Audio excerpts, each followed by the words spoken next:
From there, with the book, you can actually there's a year's worth of social media in there, and every chapter is a YouTube post, and every chapter and every subchapter is a blog, and so on and so forth. So if you just write the book, I tell you what, there's a lot you can repurpose within that. So that's a revenue stream number one. Next one is speaking. So when you stand up and speak as like a keynote speaker or like a TED talk, what happens is you get all the leads you could possibly imagine. Whereas, because in that one moment, you are important in their lives and they're learning from you. Whereas the rest of the time, the minute you leave that situation, they've forgotten all about you. They go back to their normal lives. So you've got to speak. And I do podcasts as well as speaking on stage. Now, you could argue, I think it's about 50-50 where I get my leads from, but it doesn't really matter as long as you're speaking. And I don't even call it speaking. It's educating. And the book will open the doors and the speaking will make you a star. And so you've got to be speaking. They're the first two. And so I use those two, the book and the speaking, as my sales and marketing strategy, essentially, in a nutshell. And that's what I teach. From there, you create a signature program that could be $5,000, $10,000, $20,000. How many of those do you need to sell in a year to double the income that you were earning in your JOB? So think about that.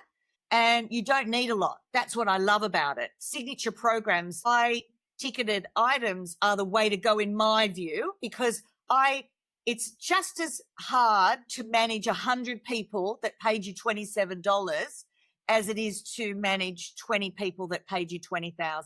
So to me, and it's just as easy to sell that as it is. The $27 people actually are more trouble than they're worth. They want everything for free. They want all your time and energy, and there's just not a lot in it, in my view. So that's the third revenue stream. Now we go into coaching and mentoring. That's the fourth and the fifth revenue stream. And then we go into facilitating and consulting.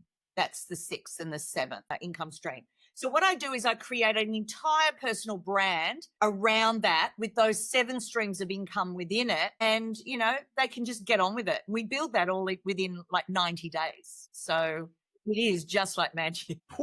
I love that. I learned a lot just listening to that. I was dialed in. Dan, anything you want to add to that? Because obviously we talked a little bit before we come on about AI in coaching and ways to integrate that. Dan, you got any more ideas for that? Anything you would add? I would personally say don't use AI to make these posts. I mean, obviously you can do it in 90 days when you're not even using AI. You're doing all of the work yourself. And like you said, repurposing as well. The book is amazing for that. Even emails and stuff. You can get so many LinkedIn posts, so many tweets out of that. One thing I did pick up on is you said job as JOB. What's that? I'm being facetious when I say JOB.